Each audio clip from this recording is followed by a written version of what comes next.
ಗುರುಭ್ಯೋ ನಮಃ. ವಿಘ್ನೇಶ್ವರ ವಾಗ್ದೇವಿ ಪರಮಾತ್ಮನ ಪಾದಕ್ಕೆ ನಮಸ್ಕಾರವನ್ನ ಮಾಡ್ತಾ, ಗುರು ಹಿರಿಯರನ್ನ, ಆರಾಧ್ಯ ದೇವರನ್ನ ಮನಸ್ಸಲ್ಲಿ ಸ್ಮರಣೆಯನ್ನ ಮಾಡ್ತಾ ನಮ್ಮ ತರಗತಿಯನ್ನ ಪ್ರಾರಂಭ ಮಾಡೋಣ. ಭಾಗವತದ ಮತ್ತೊಂದು ಭಾಗ. ಹಿಂದಿನ ತರಗತಿಯಲ್ಲಿ ದಶರಥ ಪುತ್ರಕಾಮೇಷ್ಠಿ ಯಾಗವನ್ನ ಮಾಡಿ ಮಕ್ಕಳನ್ನ ಪಡೆದಂತಹ ವಿಚಾರವನ್ನ ಕೇಳಿದ್ವಿ. ಅದರ ಮುಂದುವರಿದ ಭಾಗವಾಗಿ ಈಗ ನೋಡ್ತಾ ಹೋಗೋದಾದ್ರೆ, ದಶರಥನ ರಾಜನ ಪತ್ನಿಯರು ಕೌಸಲ್ಯೆ, ಸುಮಿತ್ರೆ, ಕೈಕೆ. ಅವರಿಗೆ ಕ್ರಮವಾಗಿ ರಾಮ, ಲಕ್ಷ್ಮಣ, ಭರತ, ಶತ್ರುಘ್ನ ಮಕ್ಕಳು ಜನಿಸ್ತಾರೆ.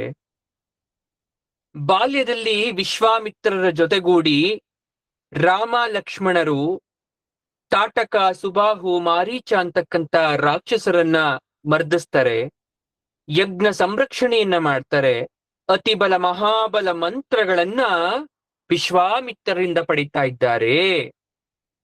ಜನಕರಾಜನ ರಾಜಧಾನಿಯಾದಂತಹ ಮಿಥಿಲಾ ನಗರಕ್ಕೆ ಬಂದ್ರು. ಅಲ್ಲಿ ಶಿವ ಧನುಸ್ಸನ್ನ ಮುರಿದಂತಹ ವೀರನಿಗೆ ನನ್ನ ಮಗಳನ್ನ ಕೊಟ್ಟು ಮದುವೆ ಮಾಡ್ತೀನಿ ಅಂತ ಜನಕರಾಜ ಹೇಳಿರ್ತಾನೆ. ಅಲ್ಲಿ ಶಿವ ಧನುಸ್ಸನ್ನ ಮುರಿದ ರಾಮ ಸೀತೆಯನ್ನ ವರಿಸ್ತಾನೆ. ಶ್ರೀರಾಮನಿಗೆ ಪಟ್ಟಾಭಿಷೇಕ ನಿರ್ಧಾರ ಆಗ್ತಾ ಇದೆ ಅಯೋಧ್ಯೆಯಲ್ಲಿ. ಆಗ ಕೈಕೆ 2 ವರವನ್ನ ಮುಂದೆ ಮಾಡ್ತಾ ಇದ್ದಾಳೆ ದಶರಥ ಮಹಾರಾಜನ ಮುಂದೆ. ಮೊದಲನೆಯ ವರ ರಾಮನಿಗೆ ವನವಾಸ, ಭರತನಿಗೆ ಪಟ್ಟಾಭಿಷೇಕ ಅಂತಕ್ಕಂತ 2ನೇ ವರ. ತಂದೆಯ ಮಾತಿನಂತೆ ರಾಮಚಂದ್ರ, ಸೀತಾ, ಲಕ್ಷ್ಮಣರು ವನವಾಸಕ್ಕೆ ಬರ್ತಾ ಇದ್ದಾರೆ. ರಾಮ ಲಕ್ಷ್ಮಣರನ್ನ ನೋಡಿದ ಶೂರ್ಪನಖಿ ರಾಮನನ್ನ ಮೋಹಿಸ್ತಾ ಇದ್ದಾಳೆ. ಆಗ ಲಕ್ಷ್ಮಣ ಅವಳ ಉದ್ಧಟತನಕ್ಕೆ ಉತ್ತರವಾಗಿ ಅವಳ ಕಿವಿ ಮೂಗುಗಳನ್ನ ಕತ್ತರಿಸಿ ಕಳಿಸ್ತಾನೆ. ಈ ವಿಚಾರ ರಾವಣನ ಬಳಿಗೆ ಹೋಗುತ್ತೆ. ಆಗ ಯುದ್ಧಕ್ಕೆ ಕರದೂಷಣರು ಬಂದು ನಿರ್ನಾಮವಾಗ್ತಾ ಇದ್ದಾರೆ. ಶೂರ್ಪನಖಿ ಅಕಾರಾಳ ವಿಕಾರಳನಾಗಿ ರಾವಣನಲ್ಲಿಗೆ ಬಂದು ಸೀತೆಯ ಸೌಂದರ್ಯವನ್ನ ಬಣ್ಣಿಸಿ ಅವಳನ್ನ ಕದ್ದು ತರುವಂತೆ ಪ್ರಚೋದನೆಯನ್ನು ನೀಡ್ತಾ ಇದ್ದಾಳೆ ರಾವಣನಿಗೆ. ರಾವಣ ಈಗ ಮಾರೀಚನ ಸಹಾಯದಿಂದ ಸೀತೆಗೆ ಮಾಯಾಮೃಗದ ಆಕರ್ಷಣೆಯನ್ನ ತೋರಿಸ್ತಾ ಇದ್ದಾನೆ. ಆಗ ಸೀತೆ ಆಕರ್ಷಣೆಗೆ ಒಳಗಾಗಿ ಸ್ವರ್ಣ ಜಿಂಕೆಯ ಆಸೆಯನ್ನ ಪಟ್ಲು. ರಾಮ ಅದನ್ನ ತರ್ಲಿಕ್ಕೆ ಬೆನ್ನಟ್ಟಿ ಹೋದಾಗ ಬಹುದೂರಕ್ಕೆ ಕರ್ಕೊಂಡು ಹೋದಂತ ಮಾಯಾ ಜಿಂಕೆಗೆ ರಾಮ ಗುರಿ ಇಟ್ಟು ಬಾಣವನ್ನ ಬಿಟ್ಟಾಗ ಸಾಯುವ ಮುನ್ನ ಹಾ ಸೀತಾ, ಹಾ ಲಕ್ಷ್ಮಣ ಅನ್ನುವ ಆರ್ತನಾದದೊಂದಿಗೆ ಅದು ಪ್ರಾಣವನ್ನ ಬಿಡ್ತಾ ಇದೆ. ದೂರದಿಂದಲೇ ಈ ಧ್ವನಿಯನ್ನ ಕೇಳಿದಂತಹ ಸೀತೆ ಬಿಚ್ಚಿದಳು. ಹೋಗಿ ರಾಮನನ್ನ ರಕ್ಷಿಸುವಂತೆ ಲಕ್ಷ್ಮಣನಿಗೆ ಆಜ್ಞೆಯನ್ನ ಕೊಟ್ಟಾಗ ಅವನು ತಿರಸ್ಕರಿಸ್ತಾ ಇದ್ದಾನೆ. ಆಗ ಬಲವಂತದಿಂದ ರಾಮನನ್ನ ರಕ್ಷಿಸ್ಲಿಕ್ಕೆ ಲಕ್ಷ್ಮಣನನ್ನ ಅಟ್ಟಿದಳು. ಅದೇ ಸಮಯ ಯಾರೂ ಇಲ್ಲ. ರಾವಣ ಕಪಟ ಸನ್ಯಾಸಿಯಾಗಿ ಬಂದ, ಭವತಿ ಭಿಕ್ಷಾಂದೇಹಿ ಅಂತ. ಭಿಕ್ಷೆ ಹಾಕ್ಲಿಕ್ಕೆ ಬಂದ ಸೀತೆಯನ್ನ ಅದೇ ಕ್ಷಣದಲ್ಲಿ ಕದ್ದೋಯ್ತ. ಅದನ್ನ ನೋಡಿ ಜಟಾಯು ಓಡಿ ಬಂದು ಸೀತೆಯ ರಕ್ಷಣೆಗೆ ಧಾವಿಸ್ತಾ ಇದ್ರೆ ರಾವಣ ಜಟಾಯುವಿನ ರೆಕ್ಕೆಗಳನ್ನ ಕತ್ತರಿಸಿದ. ಜಟಾಯು ಉರುಳಿ ಬಿದ್ದ. ಮುಂದೆ ರಾಮ ಜಟಾಯುವಿಗೆ ಅಂತಕ್ರಿಯೆಯನ್ನ ಮಾಡಿ ಮೋಕ್ಷವನ್ನ ನೀಡ್ತಾನೆ. ಅಲ್ಲಿದ್ದ ಹನುಮಂತನ ನೆರವಿನಿಂದ ಸುಗ್ರೀವನ ಸಖ್ಯವಾಗತ್ತೆ. ರಾಮ ವಾಲಿವಧೆ ಮಾಡ್ದ.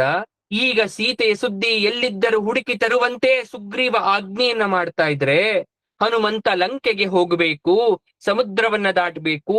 100 ಶತಯೋಜನ ಸಮುದ್ರವನ್ನ ದಾಟಬೇಕಾದ್ರೆ ಹನುಮಂತ ಬೆಳೆದ ಬಹುದೊಡ್ಡದಾಗಿ ಬೆಳೆದ. 100 ಯೋಜನ ಸಾಗರವನ್ನ ಹಾರ್ದ. ಲಂಕೆಯಲ್ಲಿ ಅಶೋಕವನಕ್ಕೆ ಬಂದ. ಸೀತೆಯನ್ನ ಕಂಡ. ಅಲ್ಲಿಂದ ಪೊರಮಟ್ಟು ರಾವಣನಿಗೆ ಎಚ್ಚರಿಕೆ ಕೊಟ್ಟು ಹಿಂತಿರುಗಿ ಬಂದು ರಾಮನಿಗೆ ಎಲ್ಲ ಸುದ್ದಿಯನ್ನ ಮುಟ್ಟಿಸ್ತಾ ಇದ್ದಾನೆ. ಈಗ ಕಪಿಸೇನೆಯ ಸಹಾಯದಿಂದ ರಾಮ ಸೇತುವೆ ನಿರ್ಮಾಣವಾಗ್ತಾ ಇದೆ. ರಾಮಚಂದ್ರ ಕಪಿ ಸೈನ್ಯದೊಡನೆ ಬಂದು ಭಯಂಕರ ಯುದ್ಧವಾಗಿ ರಾಕ್ಷಸರೆಲ್ಲ ಮಡಿತಾ ಇದ್ದಾರೆ. ರಾವಣನ ಸಂಹಾರವಾಗ್ತಾ ಇದೆ. ಮುಂದೆ ಅಯೋಧ್ಯೆಗೆ ಸೀತೆಯ ಒಡಗೂಡಿ ರಾಮ ಬಂದಾಗ ರಾಮಚಂದ್ರನಿಗೆ ಪಟ್ಟಾಭಿಷೇಕವಾಯಿತು. ರಾಮ ರಾಜ್ಯವನ್ನ ಸ್ಥಾಪನೆಯನ್ನ ಮಾಡಿದ್ರು. ಶ್ರೀರಾಮನ ಮಗ ಲವಾಕುಶರು. ಅದರಲ್ಲಿ ಕುಶ ಬಹುಮುಖ್ಯವಾದಂಥವನು. ಅವನಿಂದ 14ನೆಯವನೇ ಹಿರಣ್ಯನಾಭ. ಇವನು ಜೈಮಿನಿಯ ಶಿಷ್ಯನಾಗಿ ಯೋಗ ವಿದ್ಯೆಯನ್ನು ಕಲಿತು ಅದರ ಪ್ರವರ್ತಕನಾಗ್ತಾನೆ. ಇವನು ಯಾಜ್ಞವಲ್ಕರಿಗೆ ಗುರುವಾಗಿದ್ದವನು. ಹಿರಣ್ಯನಾಭನಿಂದ 6ನೆಯವನೇ ಮರುತರಾಜ. ಇವನು ದ್ವಾಪರದ ಕೊನೆಯವರೆಗೂ ಇದ್ದಂಥವನು. ಇವನ ಮಗನೇ ಬೃಹದ್ಬಲ. ಅವನು ಮಹಾಭಾರತದ ಯುದ್ಧದಲ್ಲಿ ಅಭಿಮನ್ಯುವಿನಿಂದ ಹತನಾದಂಥವನು. ಯಾಕೆ ಕತೆಗಳು ಬರ್ತಾ ಇದೆ ಅಂದ್ರೆ, ಇಕ್ಷ್ವಾಕು ವಂಶದಲ್ಲಿನ ಕತೆ ಇದು. ಇಕ್ಷ್ವಾಕು ವಂಶದಲ್ಲಿ ಯಾವ ಯಾವ ಪುರುಷರು ಬಂದ್ರು, ಮುಂದೆ ಇಕ್ಷ್ವಾಕುವಿನ ಮಗನಾದ ವಿಕುಕ್ಷಿಯ ವಂಶದ ವಿವರಗಳು ಬರ್ತಾ ಹೋಗುತ್ತೆ. ಈಗ ಈ ಇಕ್ಷ್ವಾಕುವಿನ 2ನೆಯ ಮಗನೇ ನಿಮಿ. ಆ ನಿಮಿ ಒಂದು ಯಜ್ಞ ಮಾಡಲು ಕುಲಗುರುಗಳಾದ ವಸಿಷ್ಠರ ಹತ್ರ ಕೇಳ್ತಾನೆ. ಈ ಮೊದಲೇ ಇಂದ್ರನ ಯಾಗ ಕಾರ್ಯ ಒಪ್ಕೊಂಡಿದ್ರು ವಸಿಷ್ಠರು. ಅವನದು ಮುಗಿಸಿ ಆಮೇಲೆ ಬಂದು ನಿಂದು ಮಾಡ್ಕೊಡ್ತೀನಪ್ಪ ಅಂತ ವಸಿಷ್ಠರು ಹೇಳಿದ್ರು. ಆದ್ರೆ ಕಾಯೋಷ್ಟು ಯೋಚನೆ ಅಥವಾ ಸಮಯ ನಿಮಿ ಹತ್ರ ಇರ್ಲಿಲ್ಲ. ನಾಳೆ ಎನ್ನೋದು ನಮ್ಮದಲ್ಲ, ಆದ್ದರಿಂದ ನಾವು ನಾಳೆ ಯಾರೋ ಅಂದ್ಕೊಂಡು ಕೆಲಸ ಮಾಡಿ ಮುಗಿಸೋದು ಇವತ್ತು ಬಹಳ ಮುಖ್ಯ ಅಂತ ಅನ್ಕೊಂಡು ಬೇರೆ ಋತ್ವಿಜರನ್ನ ಕರೆಸಿ ಯಜ್ಞ ಪ್ರಾರಂಭ ಮಾಡ್ಬಿಟ್ಟ. ಯಜ್ಞ ನಡೆಯುತ್ತಿರುವಾಗಲೇ ಇಂದ್ರನ ಯಾಗ ಮುಗಿಸಿ ವಸಿಷ್ಠರು ನಿಮಿಮಿಳಿಗೆ ಬಂದರು. ಶಿಷ್ಯನ ಅಪಚಾರವನ್ನ ಕಂಡು ಕುಪಿತರಾದರು. ಎಲ್ಲ ದುರಹಂಕಾರಿಯೇ, ನಿನ್ನ ದೇಹ ಬಿದ್ದು ಹೋಗಲಿ ಅಂತ ಶಾಪವನ್ನ ಕೊಟ್ಬಿಟ್ರು. ಯಾಗ ಭೂಮಿಯಲ್ಲಿ ಬಿದ್ದಿದ್ದ ನಿಮಿ ದೇಹವನ್ನ ಯಜ್ಞದ ಋಷಿಗಳು ಸುಗಂಧ ತೈಲದ ಕೊಪ್ಪರಿಗೆಯಲ್ಲಿಟ್ಟು ಕಾಪಾಡ್ತಾರೆ. ಯಾಗವನ್ನ ಮುಗಿಸಿದ್ರು. ಯಜ್ಞದ ಕಡೆಯಲ್ಲಿ ಯಜ್ಞ ದೇವತೆಗಳನ್ನು ಕುರಿತು ಋತ್ವಿಜರು ಹೇಳ್ತಾ ಇದ್ದಾರೆ, ದೇವತೆಗಳೇ, ನಾವು ಮಾಡಿರೋ ಯಾಗದಿಂದ ನಿಮ್ಗೆ ತೃಪ್ತಿಯಾಗಿದ್ರೆ ನಿಮಿಯ ಈ ದೇಹವನ್ನ ಬದುಕಿಸಿಕೊಡಿ ಅಂತ. ಅದಕ್ಕೆ ದೇವತೆಗಳು ಒಪ್ಪಿದ್ರು. ಆದ್ರೆ ಸೂಕ್ಷ್ಮ ದೇಹದಲ್ಲಿದ್ದ ನಿಮಿಯು ಅವರನ್ನು ಕುರಿತು, ಮಹಾತ್ಮರೇ, ಎಂದಾದರೂ ಬಿದ್ದು ಹೋಗುವ ಈ ದೇಹದ ಸಂಬಂಧ ನನಗೆ ಬೇಡವಪ್ಪ. ಆಗ ದೇವತೆಗಳು ಹೇಳ್ತಾರೆ, ನಾವು ಆತನ ಇಷ್ಟದಂತೆ ನಡೆಯೋಣ. ಅವನಿಗೆ ಇಷ್ಟ ಇಲ್ಲ ಈ ದೇಹ, ಸ್ಥೂಲ ದೇಹ ಇಷ್ಟ ಇಲ್ವಂತೆ. ಹಾಗಾಗಿ ಸೂಕ್ಷ್ಮ ದೇಹದಿಂದಲೇ ಜೀವಿಗಳ ಕಣ್ಣುಗಳಲ್ಲಿ ನೆಲೆಸಿ ಅವುಗಳನ್ನು ಮುಚ್ಚುವ ತೆರೆಯುವ ಕಾರ್ಯ ನಿರ್ವಹಿಸಲಿ ಅಂತ ಆಶೀರ್ವಾದವನ್ನ ಮಾಡಿದ್ರು. ಹಾಗಾಗಿ ಅಂದಿನಿಂದ ಇಲ್ಲಿಯ ತನಕ ನಿಮಿ ಎಲ್ಲ ಜೀವಿಗಳ ಎವೆಯಲ್ಲಿಯೇ ಸೂಕ್ಷ್ಮ ದೇಹದಿಂದ ನಿಲ್ಲಿಸಿದ್ದಾನೆ. ಅಂದ್ರೆ ಕಣ್ಣನ್ನ ಮಿಟಕಿಸಿ ಬಿಡ್ತಾ ಇದ್ದೀವಿ. ನಿಮಿಷ ಪದೇ ಪದೇ ಮಾತಿಗೆ ಒಂದು ನಿಮಿಷ ಅಂತ ಮಾತಾಡ್ತಾ ಇರ್ತೀವಿ. ಕಾರಣ ನಿಮಿಯ ಪ್ರಭಾವ. ಅವನು ಪ್ರತಿಯೊಂದು ಜೀವಿಯ ಒಳಗಿದ್ದಾನೆ. ನಿಮಿ ಮಕ್ಕಳಿಲ್ಲದೆ ಮೃತನಾದ್ದರಿಂದ ರಾಜ್ಯ ಅನಾಯಕವಾಗೋಯ್ತು. ಆಗ ಋಷಿಗಳೆಲ್ಲ ಸೇರಿ ಈ ಪೀಳಿಗೆನ ಪಡೋದಾದ್ರೂ ಹೇಗೆ ಅಂತ ದೇಹವನ್ನ ಕಡಿತಾ ಇದ್ದಾರೆ, ನಿಮಿಯ ದೇಹವನ್ನ. ಆ ದೇಹದಿಂದ ಒಂದು ಮಗು ಬಂತಂತೆ. ಮಥನದಿಂದ ಹುಟ್ಟಿದರಿಂದ ಆ ಮಗುವಿಗೆ ಮಿಥಿಲಾ ಅಂತ ಹೆಸರಿಡ್ತಾ ಇದ್ದಾರೆ. ಆದ್ರೆ ಪುರುಷ ದೇಹದಿಂದ ಬಂದಿರುವಂತಹ ಜೀವಿ ಆಗಿತ್ತು. ಹಾಗಾಗಿ ಬಂದಿರೋದ್ರಿಂದ ಜನಕ ಎಂದಾಯ್ತು. ಸತ್ತ ದೇಹದಿಂದ ಹುಟ್ಟಿದವನಾಗಿರೋದ್ರಿಂದ ವಿದೇಹ ಅಂತ ಹೆಸರಾಯ್ತು. ಮಿಥಿಲನು ಬೆಳೆದು ಕಟ್ಟಿದ ಹೊಸ ರಾಜಧಾನಿ ಮಿಥಿಲಾ ನಗರಿ ಆಯ್ತು. ಮುಂದೆ ಈ ಕುಲದಲ್ಲಿ ಸೀರಧ್ವಜ ಅಂತಕ್ಕಂಥ ರಾಜನಿಗೆ ಭೂಮಿಯಲ್ಲಿ ಹೆಣ್ಣು ಮಗು ದೊರೆತು ಅವಳೇ ಸೀತೆಯಾಗ್ತಾಳೆ, ರಾಮನ ಸತಿಯಾಗ್ತಾಳೆ. ಹೀಗೆ ಸೂರ್ಯವಂಶದ ಸವಿಸ್ತಾರವಾದ ಕಥೆಯನ್ನ ಶುಕ ಮಹಾಮುನಿಗಳು ಹೇಳ್ತಾ ಇದ್ದಾರೆ. ಯಾರಿಗೆ ಹೇಳ್ತಾ ಇರೋದು? ಪರೀಕ್ಷಿತ ಮಹಾರಾಜನಿಗೆ. ರಾಜ, ನೀನು ಈವರೆಗೆ ಸೂರ್ಯವಂಶದವರ ಪರಂಪರೆ ಕೇಳಿದೆ. ಈಗ ಪಾವನವಾದ ಮಹಾ ಹರಿಭಕ್ತರು ಅಂತ ಅನಿಸ್ಕೊಂಡಿರ್ತಕ್ಕಂಥ ಚಂದ್ರವಂಶದವರ ಕಥೆಯನ್ನ ಹೇಳ್ತೀನಿ, ಕೇಳಿಸ್ಕೋ. ನಾವು ಇಷ್ಟು ಕೇಳಿದ್ದು ಯಾವ ವಂಶದ ಕಥೆಯನ್ನ? ಸೂರ್ಯವಂಶದ ಕಥೆಯನ್ನ. ಈಗ ಕೇಳ್ತಾ ಇರೋದು ಚಂದ್ರವಂಶದವರ ಕಥೆಯನ್ನ ಹೇಳ್ತಾರೆ ಶುಕ ಮಹಾಮುನಿಗಳು. ಹೇಗೆ ಚಂದ್ರವಂಶದ ಕಥೆಯನ್ನ ಪ್ರಾರಂಭಿಸ್ತಾ ಇದ್ದಾರೆ ಶುಕ ಮಹಾಮುನಿಗಳು. ರಾಜನ್, ಸಹಸ್ರ ಶೀರ್ಷನಾದ ಪರಮ ಪುರುಷ ಶ್ರೀಮನ್ನಾರಾಯಣನ ನಾಭಿಯಿಂದ ಚತುರ್ಮುಖ ಬ್ರಹ್ಮ ಪ್ರಕಟನಾದ. ಬ್ರಹ್ಮನ ಮಗ ಅತ್ರಿಯ ಆನಂದಾಶ್ರುವಿನಿಂದ ಅಮೃತ ಕಿರಣ ಬೀರುವ ಚಂದ್ರ ಜನಿಸ್ತಾನೆ. ಚಂದ್ರನ ಮಗನೇ ಬುಧ. ಈಗ ಚಂದ್ರ ವಂಶ ಪ್ರಾರಂಭ ಆಗ್ತಾ ಇದೆ. ಅಂದ್ರೆ ಸೂರ್ಯನಿಂದ ಮುಂದುವರಿದ ವಂಶಕ್ಕೆ ಸೂರ್ಯವಂಶ ಎಂತಲೂ, ಚಂದ್ರನಿಂದ ಮುಂದುವರಿದ ವಂಶಕ್ಕೆ ಚಂದ್ರವಂಶ ನಿಂತಲೂ ಹೆಸರು. ಹಾಗಾಗಿ ಚಂದ್ರ ಯಾರಿಂದ ಹುಡ್ತಾ ಇದ್ದಾನೆ? ಅತ್ರಿ ಆನಂದಾಶ್ರಮನಿಂದ ಹುಟ್ಟದ ಅತ್ರಿಯ ಮಗ ಚಂದ್ರ, ಚಂದ್ರನ ಮಗನೇ ಬುಧ. ಮಹಾಬುದ್ಧಿಶಾಲಿಯಾದ ಈ ಬುಧನ ಮಗನೇ ಪುರೂರವ. ಯಾರೋ ಪುರೂರವ ಜನಿಸ್ತ. ಪುರೂರವ ಬೆಳೆದು ದೊಡ್ಡವನಾದ. ಅವನ ಕೀರ್ತಿ 3 ಲೋಕಗಳನ್ನ ತುಂಬುತ್ತಾ ಇದೆ. ಒಮ್ಮೆ ನಾರದ ಇಂದ್ರನ ಸಭೆಯಲ್ಲಿ ಪುರೂರವನ ರೂಪ, ಗುಣ, ಪರಾಕ್ರಮಗಳನ್ನು ಪ್ರಶಂಸೆ ಮಾಡ್ತಾ ಇದ್ರೆ ಊರ್ವಶಿಗೆ ಮೋಹವಾಗೋಯ್ತು. ಈ ನಾರದರು ಪುರೂರವನ ಬಗ್ಗೆ ಇಷ್ಟೊಂದು ವರ್ಣರಂಜಿತವಾಗಿ ಹೇಳ್ತಾ ಇದ್ದಾರಲ್ಲ, ಹಾಗಾದ್ರೆ ಆ ಮಹಾಪುರುಷ ಹೇಗಿರುವನೋ ಅಂತ ಊರ್ವಶಿಗೆ ಪುರೂರವನ ಮೇಲೆ ಮನಸ್ಸಾಗ್ತಾ ಇದೆ. ಅದನ್ನ ಕೇಳಿದ ಊರ್ವಶಿ ಏನ್ ಮಾಡ್ತಾ ಇದ್ದಾಳೆ, ಭೂಮಿಗಿಳಿದು ಬಂದು ಪುರೂರವನಿಗೆ ಕಾಣಿಸ್ಕೊಳ್ತಾ ಇದ್ದಾಳೆ. ಪುರೂರವ ಮನ್ಮಥ, ಆದರೆ ಊರ್ವಶಿ ಕೋಟಿ ರತಿಯರಷ್ಟು ಸುಂದರಳು. ಪುರೂರವ ಅವಳನ್ನ ಕುರಿತು ಹೇಳ್ತಾ ಇದ್ದಾಳೆ, ಸುಂದರಿ ನೀನಾರು, ಎಲ್ಲಿಂದ ಬಂದೆ, ತುಂಬಾ ಸುಂದರಳಾದ ನಿನ್ನಲ್ಲಿ ನನಗೆ ಪ್ರೀತಿ ಉಂಟಾಗಿದೆ, ನಾವಿಬ್ಬರು ಒಂದಾಗೋಣ, ಜೊತೆಯಲ್ಲಿ ಬಾಳೋಣ ಅಂತ ಊರ್ವಶಿಯನ್ನ ಬೇಡ್ತಾ ಇದ್ದಾನೆ ಪುರೂರವ. ಬೆಡಗಿಯಾದ ಊರ್ವಶಿ ನುಡಿತಾ ಇದ್ದಾಳೆ, ಸುಂದರಾಂಗ, ನಿನ್ನ ಕಂಡ ನನ್ನ ಕಣ್ಣುಗಳು ಧನ್ಯ, ನಾನಿನ್ನು ನಿನ್ನವಳು. ಆದರೆ ನನ್ನ ಕೆಲವು ಬೇಡಿಕೆಗಳನ್ನ ನೀನು ಈಡೇರಿಸುವುದಾದರೆ ಮಾತ್ರ. ಏನಂದೆ ಕೇಳು. ನಾನು 2 ಮುದ್ದಿನ ಕುರಿಮರಿಗಳನ್ನ ಮಕ್ಕಳಂತೆ ಬೆಳೆಸಿದ್ದೇನೆ. ಅವುಗಳು ರಕ್ಷಣೆ ನಿನ್ನದು. ನಾನು ತುಪ್ಪ ಬಿಟ್ಟು ಬೇರೆ ಯಾವ ಆಹಾರವನ್ನೂ ತೆಗೆದುಕೊಳ್ಳುವುದಿಲ್ಲ. ರತಿ ಸಮಯದಲ್ಲಿ ಅಲ್ಲದೆ ಇನ್ಯಾವ ಕಾಲದಲ್ಲೂ ಯಾವ ಕಾರಣದಿಂದಲೂ ವಸ್ತ್ರರಹಿತನಾಗಿ ನೀನು ನನ್ನ ಕಣ್ಣಿಗೆ ಬೀಳಕೂಡದು. ಹಾಗೆ ನೀನು ಕಂಡರೆ ನಾನು ನಿನ್ನನ್ನು ತ್ಯಜಿಸಿ ಸ್ವರ್ಗಲೋಕದ ನನ್ನ ಸ್ವಸ್ಥಾನಕ್ಕೆ ಹೊರಟೋಗ್ಬಿಡ್ತೇನೆ ಅಂತ ನಿಬಂಧನೆಯನ್ನ ಹಾಕ್ತಾ ಇದ್ದಾಳೆ ಪುರೂರವನಿಗೆ. ಯಾರು? ಊರ್ವಶಿ. ಆಗ ಅವಳನ್ನು ಪಡೆಯುವ ಬಯಕೆಯಿಂದ ಪುರೂರವ ಎಲ್ಲದಕ್ಕೂ ಹೂಕಾರವನ್ನ ಹೇಳ್ತಾ ಇದ್ದಾನೆ. ಆಯ್ತು, ನೀನು ಹೇಳಿದಂತೆಯೇ ಆಗಲಿ ಸುಂದರಿ ಅಂತ. ಊರ್ವಶಿ ಪುರೂರವರು ಎಣೆಯಿಲ್ಲದ ಸುಖವನ್ನ ಅನುಭವಿಸ್ತಾ ಇದ್ದಾರೆ. ವಿಹಾರ ಮಾಡ್ತಾ ಮೈ ಮರ್ತ್ಬಿಟ್ಟಿದ್ದಾರೆ. ವರ್ಷಗಳು ಕ್ಷಣಗಳಂತೆ ಕಳೀತಾ ಇದೆ. ಇತ್ತ ದೇವಲೋಕದ ಸಭೆಯಲ್ಲಿ ಊರ್ವಶಿಯೇ ಇಲ್ಲದೆ ದೇವಲೋಕ ಗುಂದಿದೆ.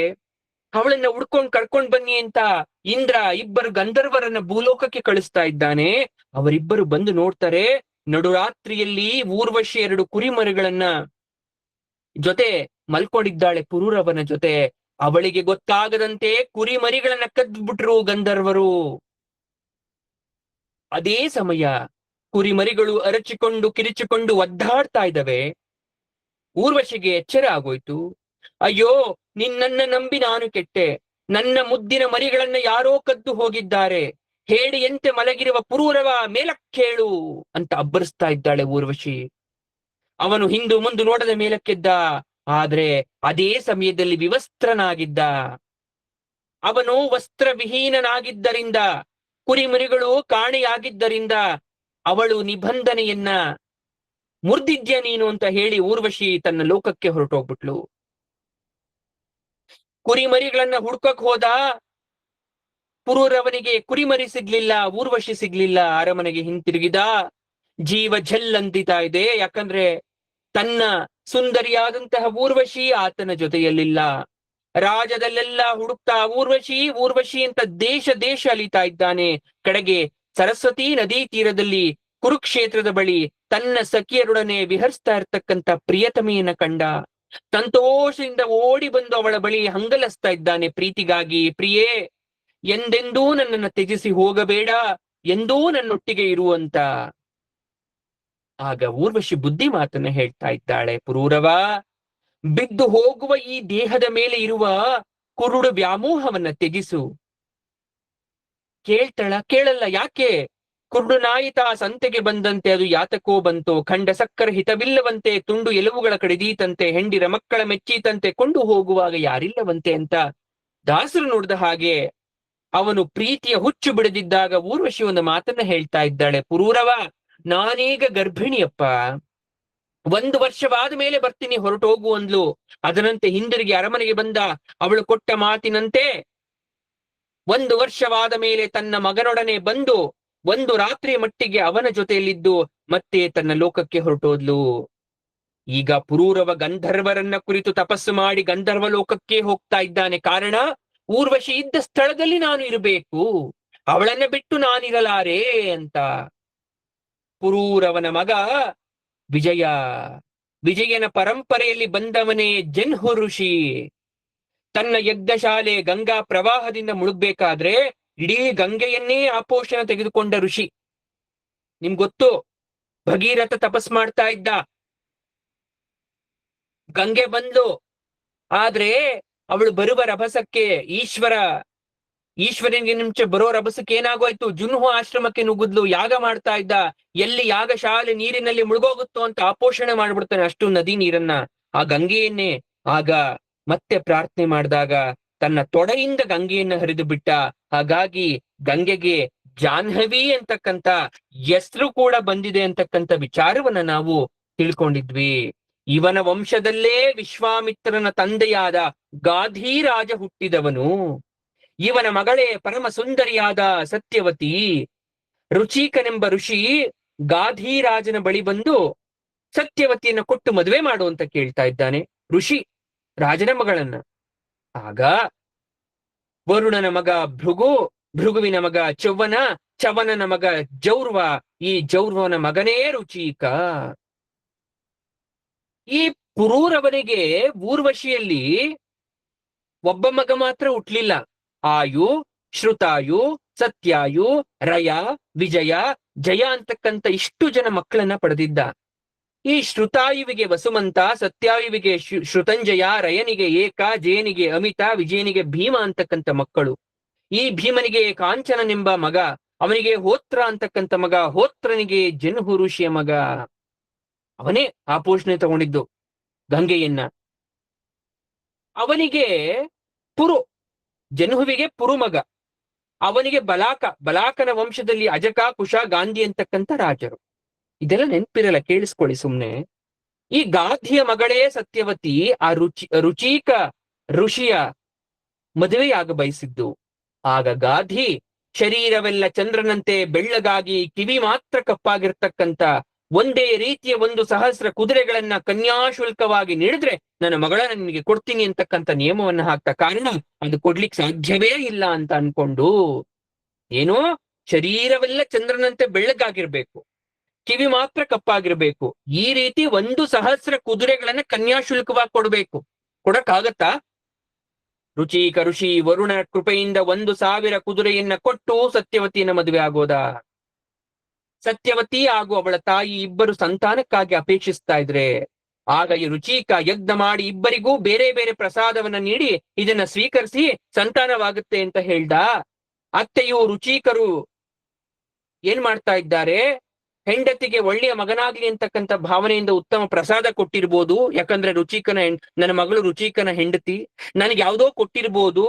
ಹಾಗಾಗಿ ಸಂಶಯ ಬಂದಿದೆಯಲ್ಲ, ಮಗಳ ಪ್ರಸಾದವನ್ನ ನಾನ್ ತಿಂದ್ಬಿಡ್ತೀನಿ, ನನ್ನ ಪ್ರಸಾದವನ್ನ ಮಗಳು ಕೊಟ್ಟು ಬಿಡ್ತೀನಿ ಅಂತ ಏನು ಮಾಡ್ತಾ ಇದ್ದಾಳೆ ಗಾದಿಯ ಹೆಂಡತಿ, ತನ್ನ ಮಗಳಿಗೆ ಕೊಟ್ಟ ಪ್ರಸಾದವನ್ನ ಅವಳು ಸ್ವೀಕರಿಸಿ ಅವಳ ಪ್ರಸಾದವನ್ನ ಮಗಳಿಗೆ ಕೊಟ್ಬಿಟ್ಲು. ಈ ವಿಷಯ ಗೊತ್ತಾದಂತಹ ರುಚೀಕ ಋಷಿಗಳು ಘೋರೋ ದಂಡಧರ ಪುತ್ರೋ ಭ್ರಾತಾತೇ ಬ್ರಹ್ಮವಿತ್ತಮಃ ಅಂದ್ರು. ಸತ್ಯವತಿ, ನಿನ್ನ ಗರ್ಭದಲ್ಲಿ ಘೋರ ಶರೀರ ದಂಡಧರನಾದ ಕ್ಷಾತ್ರ ಸ್ವಭಾವದ ಪುತ್ರ ಹಾಗೂ ನಿನ್ನ ತಾಯಿಗೆ ಬ್ರಹ್ಮ ವಿದ್ಯಾ ಶ್ರೇಷ್ಠ ಪುತ್ರ ಜನಿಸ್ತಾನೆ. ಯಾಕಂದ್ರೆ ನಾವು ಋಷಿ ಮುನಿಗಳಾಗಿರೋದ್ರಿಂದ ನಮ್ಮ ಮಗ ಬ್ರಹ್ಮ ವಿದ್ಯಾ ಶ್ರೇಷ್ಠನಾಗಿ, ನಿಮ್ಮ ತಂದೆಯ ವಂಶ ಕ್ಷತ್ರಿಯ ಧರ್ಮ ಆಗಿರೋದ್ರಿಂದ ಅವನಿಗೆ ದಂಡಧರನಾದ ಕ್ಷಾತ್ರ ಸ್ವಭಾವದ ಪುತ್ರನಾಗಬೇಕು ಅಂತ ನಾನು ಈ ಹೋಮದ ಪ್ರಸಾದವನ್ನ ಕೊಟ್ಟಿದ್ದೆ. ಆದ್ರೆ ಅದಲು ಬದಲು ತಿಂದಿರೋದ್ರಿಂದ ಅದಲು ಬದಲಾಗಿ ಮಕ್ಕಳೇ ಜನಿಸ್ತಾರೆ, ಅಂತಹ ಗುಣಗಳುಳ್ಳ ಮಕ್ಕಳು ಜನಿಸ್ತಾರೆ ಅಂತಕ್ಕಂಥ ವಿಚಾರವನ್ನ ಹೇಳಿಬಿಟ್ರು. ಋಷಿ ವಾಕ್ಯದಂತೆ ಸತ್ಯವತಿಯ ಗರ್ಭದಲ್ಲಿ ಜಮದಗ್ನಿ ಜನಿಸ್ತಾ ಇದ್ದಾನೆ. ಅನಂತರ ಸತ್ಯವತಿ ಕೌಶಕಿ ನದಿಯಾಗಿ ಹರಿದೋಗ್ಬಿಡ್ತಾಳೆ. ಅವಳ ತಾಯಿಯ ಗರ್ಭದಲ್ಲಿ ಜನಿಸಿದವರೇ ವಿಶ್ವಾಮಿತ್ರರು. ಜಮದಗ್ನಿ ಮುಂದೆ ರೇಣುಕಾದೇವಿಯನ್ನ ಮದುವೆಯಾದ. ಅವರ ಮಗನಾಗಿ ಪರಮಾತ್ಮ ಪರಶುರಾಮನ ಜನನವಾಯಿತು. ಜಮದಗ್ನಿ ರೇಣುಕಾದೇವಿಯರ ಪುತ್ರನಾಗಿ ಪರಶುರಾಮ ಜನಿಸ್ತಾ. ಇದೇ ಸಂದರ್ಭದಲ್ಲಿ ಐಹಯ್ಯದ ಅಧಿಪತಿಯಾದ ಕಾರ್ತ್ಯವೀರ್ಯಾರ್ಜುನ ಭೂಮಂಡದಲ್ಲಿ ಬಹಳ ಪ್ರಸಿದ್ಧಿ ಗಳಿಸಿದ್ದ. ಶೌರ್ಯ, ತೇಜಸ್ಸು, ಪರಾಕ್ರಮ, ಪ್ರಸಿದ್ಧಿ, ಅಷ್ಟಸಿದ್ಧಿಗಳಿಂದ ಅವನಿಗೆ ಸಹಸ್ರ ಬಾಹುಗಳಿತ್ತು. ಒಂದು ದಿವಸ ನರ್ಮದಾ ನದಿಯಲ್ಲಿ ರಾವಣೇಶ್ವರ ಸ್ನಾನ ಮಾಡ್ತಾ ಇದ್ದ. ಅದೇ ನದಿ ಹರಿತಾ ಇದೆ. ಕಾರ್ತ್ಯವೀರಾರ್ಜುನ ಕೂಡ ಅದೇ ನದಿಗೆ ಸ್ನಾನಕ್ಕೆ ಇಳಿದಿದ್ದಾನೆ. ಅವನ ದೇಹ ನರ್ಮದಾ ನದಿಗೆ ಅಣೆಕಟ್ಟು ಕಟ್ಟಿದಂತಾಗಿ ಮುಂದೆ ನೀರೇ ಹರಿತಾ ಇಲ್ಲ. ರಾವಣನಿಗಿಂತ ಸ್ವಲ್ಪ ದೂರದಲ್ಲಿ ಕಾರ್ತ್ಯವೀರಾರ್ಜುನ ಸ್ನಾನ. ಅವನು ಎಷ್ಟು ಬಾಹು ಬಲಿಷ್ಠ ಅನ್ನೋದಕ್ಕೆ ಉದಾಹರಣೆ, ನದಿಗೆ ಇಳಿದ ತಕ್ಷಣ ಅವನೇ ನದಿಗೆ ಅಡ್ಡಲಾಗೋದ. ರಾವಣನಿಗೆ ಹನಿ ನೀರು ಬರ್ತಾ ಇಲ್ಲ. ಅಷ್ಟೇ ಅಲ್ಲ, ಸ್ನಾನಕ್ಕೆ ನೀರೇ ಬರ್ತಾ ಇಲ್ಲ ರಾವಣನಿಗೆ. ಕಾರ್ತ್ಯವೀರಾರ್ಜುನ ಅಡ್ಡ ಮಲಗಿದರೆ ನೀರು ಪಕ್ಕಕ್ಕೆಲ್ಲೋ ಹರಿದು ರಾವಣನ ಬಿಡಾರ ಕೊಚ್ಕೊಂಡು ಹೋಗ್ತಾ ಇದೆ. ಕ್ರೋಧಗೊಂಡ ರಾವಣ ಕಾರ್ತ್ಯವೀರ್ಯಾರ್ಜುನನೊಡನೆ ಸಂಗ್ರಾಮಕ್ಕೆ ಇಳಿತಾ ಇದ್ದಾನೆ. ಆದ್ರೆ ಮಹಾಶಕ್ತಿಶಾಲಿಯಾದ ವೀರ್ಯಾರ್ಜುನ ರಾವಣನನ್ನ ಹಿಡಿದೆತ್ತಿ ತನ್ನ ರಾಜಧಾನಿಯಾದ ಮಾಹಿಷ್ಮತಿ ನಗರಕ್ಕೆ ಕರೆದುಕೊಂಡು ಹೋಗಿ ಬೊಂಬೆಯಂತೆ ಸರಿಯಲ್ಲಿಟ್ಬಿಟ್ಟ. ಮುಂದೆ ಪುಲಸ್ತ್ಯ ಮಹರ್ಷಿಗಳು ಬಂದು ಕಾರ್ತ್ಯವೀರ್ಯಾರ್ಜುನನಿಗೆ ಬುದ್ಧಿವಾದ ಹೇಳಿದಾಗ ರಾವಣನನ್ನ ಬಿಟ್ಟನಂತೆ. ಈ ಕಾರ್ತ್ಯವೀರ್ಯಾರ್ಜುನ ಒಮ್ಮೆ ಬೃಹತ್ ಅರಣ್ಯಕ್ಕೆ ಬೇಟೆಗೆ ಬಂದ. ಅಲ್ಲಿ ಜಮದಗ್ನಿ ಋಷಿಗಳ ಆಶ್ರಮ ನೋಡ್ತಾನೆ. ಅರಸರು ಬಂದಾಗ ಋಷಿಗಳು ತಮ್ಮಲ್ಲಿದ್ದಂತ ಕಾಮಧೇನುವಿನ ಸಹಾಯದಿಂದ ರಾಜನ ಪರಿವಾರದೆಲ್ಲರಿಗೂ ಉಣಿಸಿ ತೃಪ್ತಪಡಿಸಿದ್ರು. ಏನು ಕೇಳಿದರೂ ಕೊಡುವ. ಅದನ್ನು ಕಂಡು ಕಾರ್ತ್ಯವೀರ್ಯಾರ್ಜುನ ಬಲಾತ್ಕಾರವಾಗಿ ಕಾಮಧೇನುವನ್ನ ಕೊಂಡು ಹೋಗ್ಬೇಕಲ್ಲ. ಈ ಋಷಿಮುನಿ ಆಶ್ರಮದಲ್ಲಿ ಇದು ಸಲ್ಲದು, ನನ್ನಂತಹ ಬಲಿಷ್ಠನಾದ ರಾಜನ ಅರಮನೆಯಲ್ಲಿ ಇರಬೇಕು ಅಂತ ಅನ್ಕೊಂಡ. ಸೈನಿಕರಿಗೆ ಆಜ್ಞಾಪಿಸ್ತಾ ಬಲವಂತವಾಗಿ ಅದನ್ನ ಎಳ್ಕೊಂಡು ಹೋಗ್ಬೇಕು ಅಂತ. ಜಮದಗ್ನಿ ಎಷ್ಟು ಕೇಳ್ಕೊಂಡ್ರು ಬಿಡ್ಲಿಲ್ಲ. ಕಡೆಗೂ ರಾಜಧಾನಿಗೆ ತಗೊಂಡು ಹೋಗ್ಬೇಕು ಅಂತ ನಿರ್ಧಾರ ಮಾಡ್ದ. ಸ್ವಲ್ಪ ಹೊತ್ತಿನಲ್ಲಿ ಜಮದಗ್ನಿಯ ಮಗ ಪರಶುರಾಮ ಬಂದ. ಈ ಘಟನೆ ಕೇಳಿ ಮಾಹಿಷ್ಮತಿ ನಗರ ಕಡೆಗೆ ಹೋಗ್ತಾ ಇದ್ದಾನೆ ಕಾರ್ತ್ಯವೀರ್ಯಾರ್ಜುನನ ಮೇಲೆ ಯುದ್ಧಕ್ಕೆ. ಪರಶುರಾಮ ಗರ್ಜಿಸಿದರೂ ಸಹಸ್ರಾರ್ಜುನ ಜಗ್ತಾ ಇಲ್ಲ. 17 ಅಕ್ಷೋಹಿಣಿ ಸೈನ್ಯದಿಂದ ಬ್ರಹ್ಮ ತೇಜಸ್ಸಿನ ಪರಶುರಾಮನನ್ನೇ ಎದುರಿಸ್ತಾ ಇದ್ದಾನೆ. ಕಾರ್ತ್ಯವೀರ್ಯಾರ್ಜುನನ ಸೈನ್ಯವನ್ನು ಪರಶುರಾಮ ಜರ್ಜರಿತಗೊಳಿಸ್ಬಿಟ್ಟ. ಕೋಪಗೊಂಡ ಕಾರ್ತ್ಯವೀರ್ಯ ಏಕಕಾಲದಲ್ಲಿ 500 ಕೈಗಳಿಂದ ಬಾಣದ ಸುರಿಮಳೆಯನ್ನು ಸುರಿಸಿದ್ರೆ ಕ್ಷಣಾರ್ಧದಲ್ಲೇ ಪರಶುರಾಮ ಅದನ್ನ ಕತ್ತರಿಸಿ ಹಾಕ್ತಾ. ಕಡೆಗೆ ಪರಶುರಾಮ ತನ್ನ ಪರಶುವನ್ನ ಎತ್ಕೊಂಡು ಪ್ರಯೋಗವನ್ನ ಮಾಡ್ತಾನೆ. ಕಾರ್ತ್ಯವೀರ್ಯಾರ್ಜುನನ ಸಹಸ್ರ ತೋಳುಗಳನ್ನ ಶಿರಸ್ಸನ್ನ ಕತ್ತರಿಸಿ ಹಾಕ್ತಾ. ಮಹಾವೀರನಾದ ತಂದೆ ಮರಣವಾದದ್ದನ್ನ ನೋಡಿ ಕಾರ್ತ್ಯವೀರ್ಯನ ದಶಸಹಸ್ರ ಕುವರರು ಪಲಾಯನ ಮಾಡ್ತಾ ಇದ್ದಾರೆ. ಮುಂದೆ ಪರಶುರಾಮ ಕಾಮಧೇನುವನ್ನ ಬಂಧ ಮುಕ್ತ ಮಾಡಿ ತನ್ನ ಆಶ್ರಮಕ್ಕೆ ತಂದು ತಂದೆಗೆ ಒಪ್ಪಿಸ್ತಾ ಇದ್ದಾರೆ. ಇನ್ನೊಮ್ಮೆ ಜಮದಗ್ನಿ ಅವನ ಹೆಂಡತಿಯಾದ ರೇಣುಕಾದೇವಿ ಪರಮಶ್ರೇಷ್ಠೆ, ದೇವಿಯ ಅವತಾರ ಅಂತ ಕೂಡ ಭಾವಿಸ್ತಾರೆ. ಆಕೆ ನೀರು ತರಲು ಗಂಗಾ ನದಿಗೆ ಬಂದಾಗ ಗಂಧರ್ವರ ರಾಜ ಚಿತ್ರರಥ ಕಮಲದ ಮಾಲೆಯನ್ನ ಧರಿಸಿ ಜಲಕ್ರೀಡೆ ಮಾಡ್ತಾ ಇದ್ದಾನೆ. ಅದನ್ನು ಕಂಡು ಕ್ಷಣಕಾಲ ರೇಣುಕೆಯ ಚಿತ್ತ ವಿಚಲಿತವಾಯ್ತಂತೆ.